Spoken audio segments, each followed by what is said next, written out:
Assalamualaikum warahmatullahi wabarakatuh.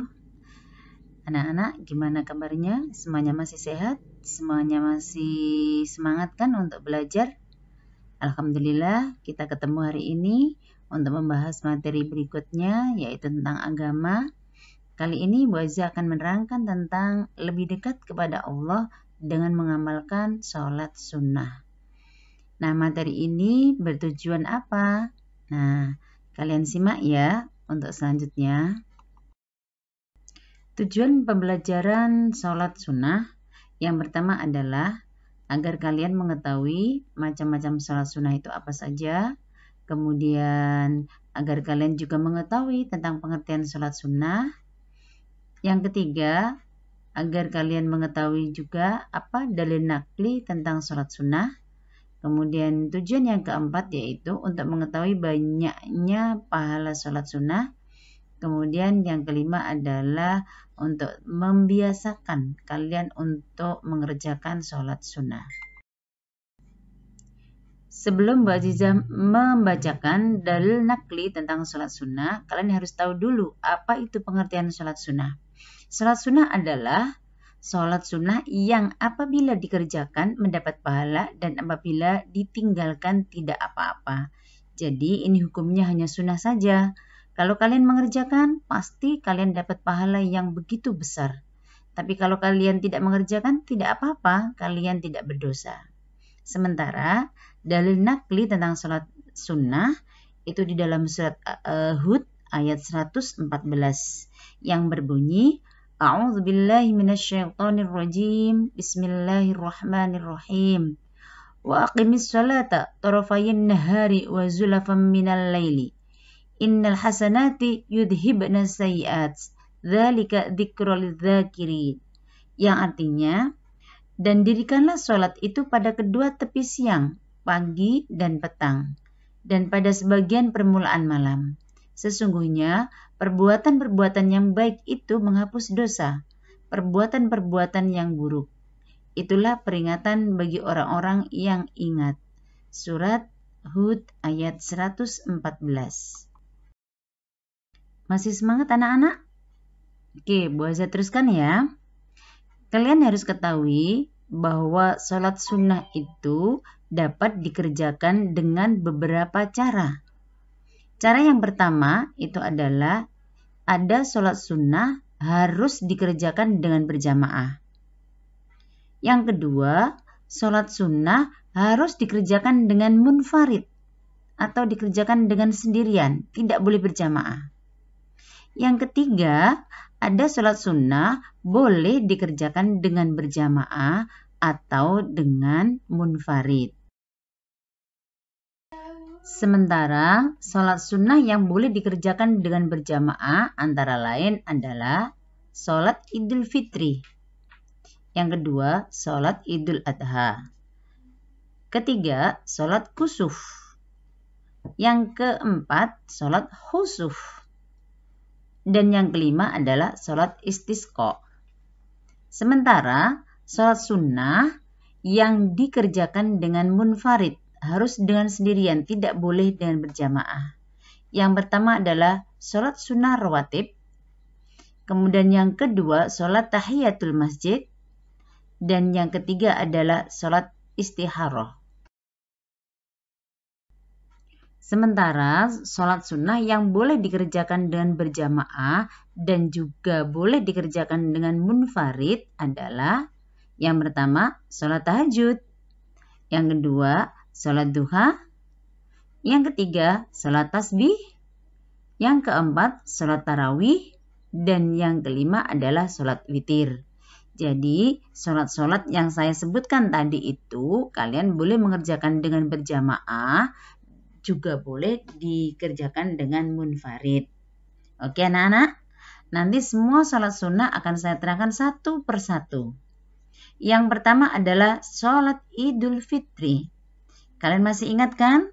Sholat Idul Fitri itu termasuk sholat yang harus dikerjakan dengan berjamaah, tidak boleh dengan munfarid.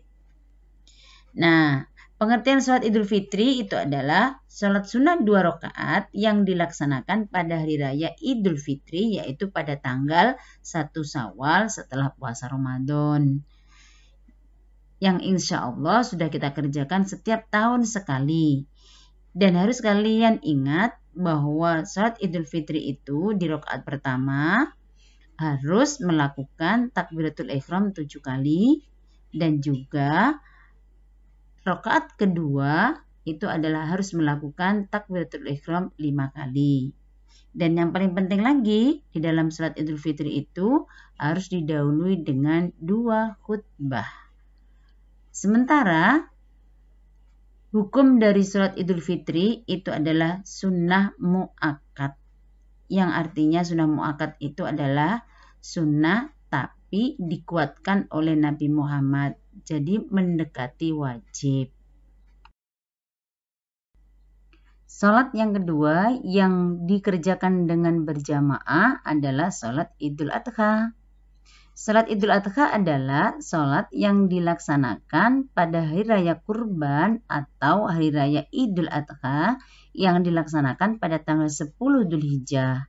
Sementara hukumnya sholat Idul Adha itu adalah sama dengan sholat Idul Fitri, yaitu sunnah mu'akkad. Sementara tata cara sholat Idul Adha adalah sama persis dengan sholat Idul Fitri, cuman niatnya yang membedakannya.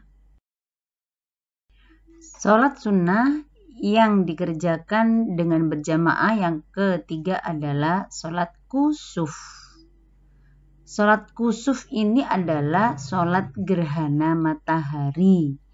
Kalian tidak boleh keliru ya. Ada kusuf dan juga ada khusuf.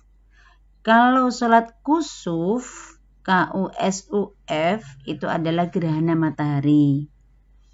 Nah, gerhana matahari atau sholat sunnah gerhana matahari adalah sholat sunnah yang dilaksanakan ketika terjadi gerhana matahari.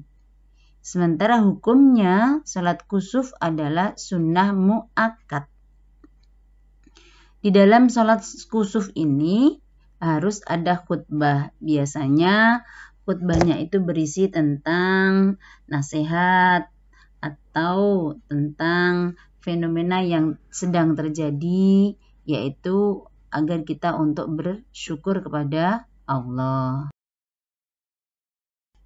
Sementara sholat sunnah khusuf adalah sholat sunnah gerhana bulan.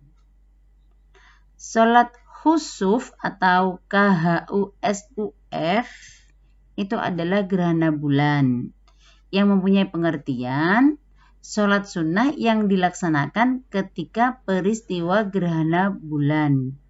Hukum melaksanakan sholat ini adalah sunnah mu'akkad juga. Sementara sholat sunnah yang terakhir yang harus dikerjakan dan berjamaah adalah sholat istisqa. Sholat istisqa ini adalah sholat sunnah 2 rakaat yang dikerjakan karena minta hujan dengan didahului 2 khutbah. Hukum sholat istisqa adalah sunnah. Kalian ketahui bahwa di beberapa daerah di negara Indonesia ini kadang-kadang kemarau yang sangat panjang. Maka dari itu di dalam agama Islam kita disunahkan untuk melaksanakan sholat istisqa agar hujan bisa turun, atau permintaan dengan sholat istisqa itu Allah akan menurunkan hujan ke bumi. Oke anak-anak, tetap semangat ya.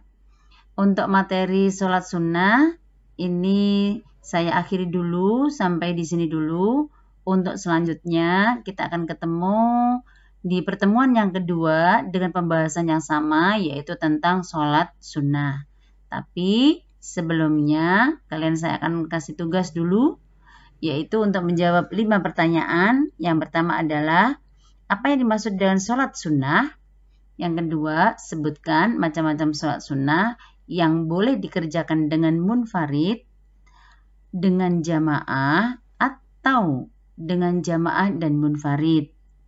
Yang ketiga, Apa yang dimaksud dengan sholat sunnah kusuf, khusuf, dan istisqa? Pertanyaan yang keempat adalah, sholat sunnah apa sajakah yang pernah kamu kerjakan di rumah? Mungkin kamu punya pengalaman sudah mengerjakan beberapa sholat sunnah. Nah, kamu sebutkan ya. Yang kelima, bagaimana menurutmu apabila seseorang tidak mengerjakan sholat sunnah? Nah, kalian tulis di kertas folio bergaris, kemudian kalau sudah selesai, kamu kumpulkan ke Bu Aziza ya. Oke, saya akhiri dulu. Mudah-mudahan kita ketemu di lain waktu yang lebih baik lagi. Saya akhiri. Billahi taufiq wal hidayah. Wassalamualaikum warahmatullahi wabarakatuh.